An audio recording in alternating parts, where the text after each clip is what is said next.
شیعہ امامیہ عقیدے کے مطابق تمام ارباب خبر و حدیث کا اس پر اتفاق ہے کہ متولی امر امام از غسل و کفن و دفن و حنوط بغیر از امام کوئی دوسرا شخص انجام نہیں دے سکتا۔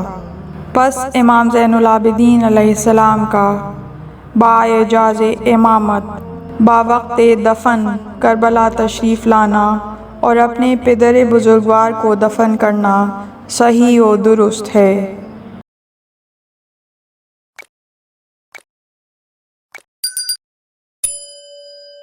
حضرت امام علی رضا علیہ السلام نے اپنے شیعوں کے ایک مجمع میں فرمایا کہ ہمارے جد امام زین العابدین علیہ السلام بظاہر قید تھے۔ لشکر عمر ابن سعد آپ کو اسیر کر کے شام لے جا رہے تھے کہ آپ باعجاز امامت مخفی انداز میں اس وقت کربلا تشریف لائے کہ جب قبیلہ بنی اسد کے لوگ شہداء کی لاش ہائے مبارکہ کو سپرد خاک کر رہے تھے۔ اس کے بعد امام زین العابدین علیہ السلام واپس چلے گئے۔ اسی طرح باعجاز امامت میں اپنے پدر بزرگوار موسیٰ بن جعفر کی نماز جنازہ انجام دہی غسل و کفن کے لیے آیا تھا، نماز پڑھی اور چلا گیا، اور امام محمد تقی علیہ السلام نے امام رضا علیہ السلام کو اسی طرح تشریف لا کر غسل و کفن دیا اور نماز پڑھائی اور آپ چلے گئے۔ یہاں ہم ایک اور مسئلے کی طرف توجہ دلاتے ہیں کہ لیس امر الامام الا الامام، یعنی کہ امام کے لیے امام ہی غسل و کفن و دفن، حنوط وغیرہ کے کام انجام دے سکتا ہے، نہ کہ غیر امام۔ پھر بقیت اللہ قائم آل محمد حضرت مہدی علیہ السلام کو غسل کون دے گا اور کون نماز پڑھے گا؟ تو اس کا جواب یہ ہے کہ حضرت امام حسین علیہ السلام بعد ظہور امام عصر علیہ السلام رجعت فرمائیں گے اور آپ ہی تجہیز و تکفین و تدفین انجام دیں گے۔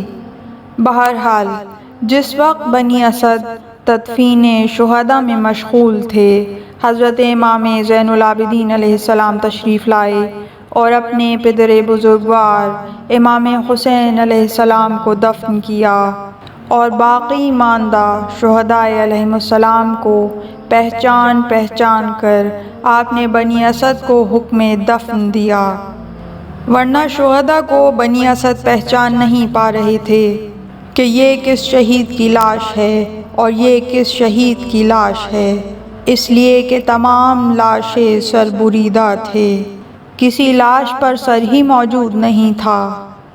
شیخ مفید تحریر فرماتے ہیں کہ حضرت امام زین العابدین علیہ السلام ہر ایک شہید کی لاش کو پہچانتے تھے اور حکم دفن دیتے تھے، یہاں تک کہ آپ نے امام حسین علیہ السلام کو دفن کیا اور پائے حضرت امام حسین علیہ السلام کی جگہ جناب علی اکبر کو دفن کیا۔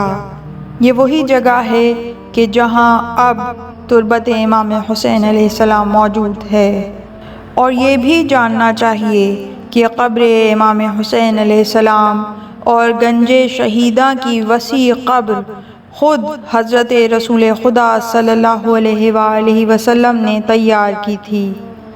چنانچہ کتاب منتخب المرسی اور کتاب الارشاد میں ہے کہ ام المومنین ام سلمہ نے محرم کی 11ویں شب کو خواب میں حضرت صلی اللہ علیہ وآلہ وسلم کو دیکھا۔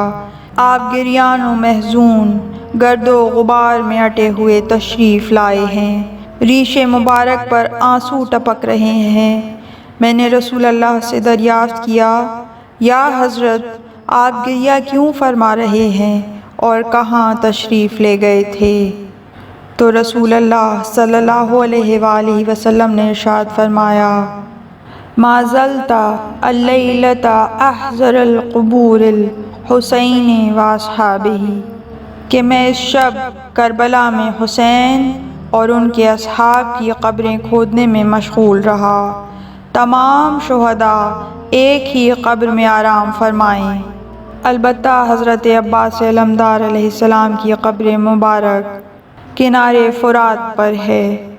آپ کی قبر مبارک علیحدہ اس لیے ہے کہ آپ کی لاش مبارک اس قدر ٹکڑے ٹکڑے تھی کہ امام حسین علیہ السلام لاش برادر اٹھا نہ سکے۔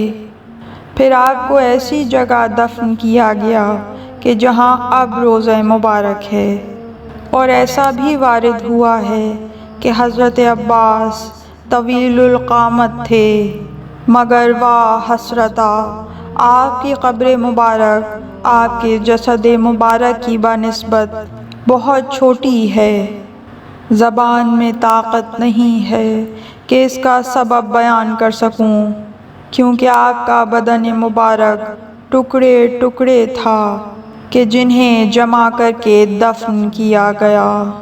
علامہ مجلسی کتاب بحار الانوار 10ویں جلد میں میسرہ بن عبدالعزیز سے روایت کرتے ہیں کہ حضرت امام محمد باقر علیہ السلام نے فرمایا کہ جب ہمارے جد نامدار حسین علیہ السلام وارد کربلا معلیٰ ہوئے تو آپ نے اپنے بھائی محمد حنفیہ کے نام ایک خط ارسال کیا، جس میں بزرگان بنی ہاشم کو بھی مخاطب فرمایا۔ مضمون خط یہ ہے: بسم اللہ الرحمن الرحیم، جس وقت میں نے آپ کو بنامہ مدینے ارسال کیا ہے، چاروں طرف ناکہ بندی تھی اور آپ کا محاصرہ بھی ہو چکا تھا۔ 4000 شامی گھیرا ڈالے ہوئے تھے۔ اس وقت امام حسین علیہ السلام کو یہ فکر لاحق ہوئی کہ زمین کربلا پر قبروں کے واسطے جگہ ہونی چاہیے۔ چنانچہ امام حسین علیہ السلام نے زمین کربلا کے مالکوں کو، جو غازریہ کے رہنے والے تھے، طلب فرمایا۔ 4 در 4 فرسخ زمین کربلا 60,000 تومان میں ان سے خریدی اور پھر اس کو وقف کر دیا، اور اس خریدی ہوئی زمین کا متولی بنی اسد کو قرار دیا اور چند شرائط مقرر کیں۔ ان میں سے ایک شرط یہ بھی تھی کہ جب ہمارے لاشیں بے گور و کفن پڑے ہوں تو ہمارے اجساد پاکیزہ کو اس زمین میں دفن کر دینا، اور جب ہمارے شیعہ دور و نزدیک سے ہماری قبور کی زیارت کے لیے آئیں تو ان کا استقبال کرنا اور ان کو ٹھہرنے کے لیے جگہ دینا، 3 دن تک ان کی مہمانی کرنا۔ چنانچہ بعد دفن شہداء قبیلہ بنی اسد نے ان امور کو انجام دینا شروع کیا، یہاں تک کہ وہ امام حسین علیہ السلام سے رخصت ہوئے، اور یہاں 10ویں محرم کو امام حسین علیہ السلام اور تمام عزیز و انصار درجہ شہادت پر فائز ہو گئے، اور لشکر عمر ابن سعد ملعون سے کربلا خالی ہو گیا، لیکن لاشیں شہداء ریگے گرم پر پڑے رہے۔ جب قتل سید الشہداء کو 2 روز گزر گئے تو تمام ان لوگوں کو جو کربلا کے آس پاس دور و نزدیک رہتے تھے یا پہاڑوں پر اور صحرا میں رہتے تھے، خبر شہادت معلوم ہو گئی، اور بنی اسد کی عورتوں نے لاشیں مبارکہ کو بے غسل و کفن پڑا ہوا دیکھا تو اپنے مردوں کو غیرت دلائی کہ فرزند رسول خدا بے گور و بے کفن پڑا ہے، اور جب کہ تم لوگوں نے بیع زمین کے وقت لاشوں کو دفن کرنے کی شرط بھی قبول کی تھی، مگر اب خاموش بیٹھے ہو، تمہیں کیا ہو گیا ہے؟ تم خدا و رسول سے نہیں ڈرتے؟ وہ کہنے لگے کہ ہمیں عبید اللہ ابن زیاد سے ڈر لگتا ہے کہ اگر اس کو خبر ہو گئی تو ہمیں قتل کرا دے گا۔ لیکن جب بنی اسد کی عورتوں نے شور و فغاں کیا تو مردان بنی اسد دفن کرنے کی نیت سے کربلا پہنچے۔ گروہ بنی اسد مقتل میں حیران و پریشان کھڑا تھا، کہ ان اجساد مطہرہ کو جو کہ ٹکڑے ٹکڑے ہیں کیوں کر دفن کریں اور کس طرح انہیں سپرد خاک کریں، کیونکہ یہ معلوم نہیں کہ یہ کس کی لاش ہے اور یہ کس کی لاش ہے، اس لیے کہ سارے لاشیں سربریدہ ہیں، کسی لاش پر سر ہی موجود نہیں۔ وہ ابھی سرگرداں و پریشاں تھے کہ ایک سوار عالی قدر وہاں نمودار ہوا۔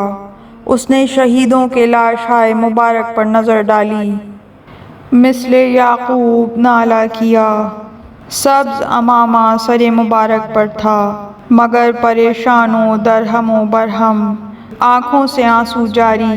جب بنی اسد نے دیکھا تو حیران رہ گئے کہ یہ کون ہیں؟ کہنے لگے کہ ہم آپ کو نہیں پہچانتے۔ فرمایا کہ میں ان شہداء کو اس طرح جانتا اور پہچانتا ہوں جیسے باپ کو اولاد پہچانتی ہے۔ بنی اسد سمجھ گئے کہ یہ ابن الحسین زین العابدین ہیں۔ پھر وہ لوگ تدفین و تکفین کے کاموں میں مشغول ہو گئے، ہر ایک کی لاش کو اٹھا کر لاتے اور سید سجاد اس کو پہچان کر دفن کرنے کا حکم دیتے تھے کہ وہ لوگ ایک لاشا اٹھا کر لائے۔ وہ لاشا ایسا لاشا تھا کہ جو پارا پارا تھا۔ آپ نے فرمایا کہ یہ میرے بھائی علی اکبر ہم شکل پیمبر ہیں۔ شیخ مفید فرماتے ہیں تمام شہداء کے لیے کہ جو اصحاب و اہل بیت سے تھے، امام حسین علیہ السلام کی قبر مبارک کے اطراف میں پڑے ہوئے تھے۔ قبر تیار کر کے ان پر نماز پڑھی اور دفن کر دیا، جو کہ اب گنج شہیداں کے نام سے مشہور و معروف ہے۔ ناگہاں ان کی نظر ایک ایسی لاش مطہر پر پڑی کہ جو ٹکڑے ٹکڑے تھی۔ اس وقت ایک شور بکا بلند ہوا۔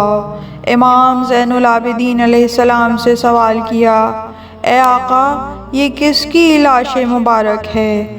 اس وقت امام زین العابدین علیہ السلام نے خود کو اس لاش مطہر پر گرا دیا اور زخم ہائے مبارک کو بوسہ دینا شروع کیا۔ آپ روتے جاتے تھے اور فرماتے تھے کہ اے بابا جان، اب آپ کی تربت سے میں جدا ہونے والا ہوں، سفر شام پیش نظر ہے، واہ حسرتا کہ شمر ملعون نے مجھے فرصت نہ دی کہ آپ کے جسم مبارک کو دھوپ سے بچاؤں، اور اے بابا اب میں آپ کو سپرد خاک کرنے کے لیے حاضر ہوا ہوں۔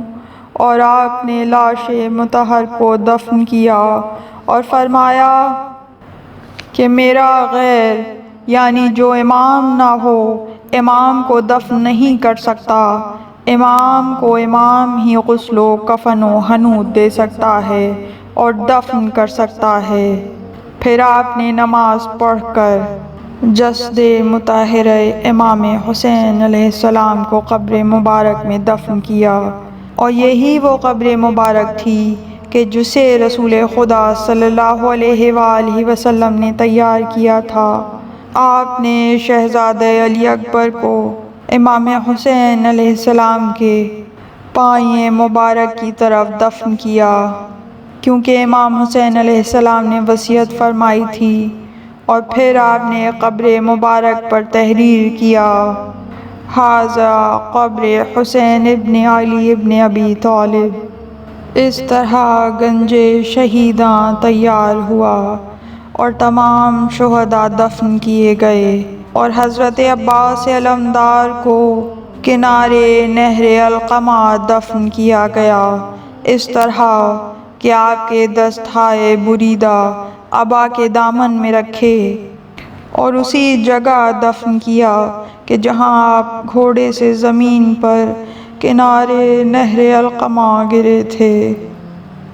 انا للہ و انا الیہ راجعون، رضا بقضائہ و تسلیما لامرہ۔ اس طرح کی مزید تحقیقی، علمی اور تاریخی ویڈیوز دیکھنے کے لیے چینل کو سبسکرائب کیجیے اور بیل آئیکن پہ کلک کیجیے۔ ویڈیو کو لائک کریں اور کامنٹس کے ذریعے بتائیے کہ آپ کو ویڈیو کیسی لگی۔ اگلی ویڈیو تک کے لیے خدا نگہدار۔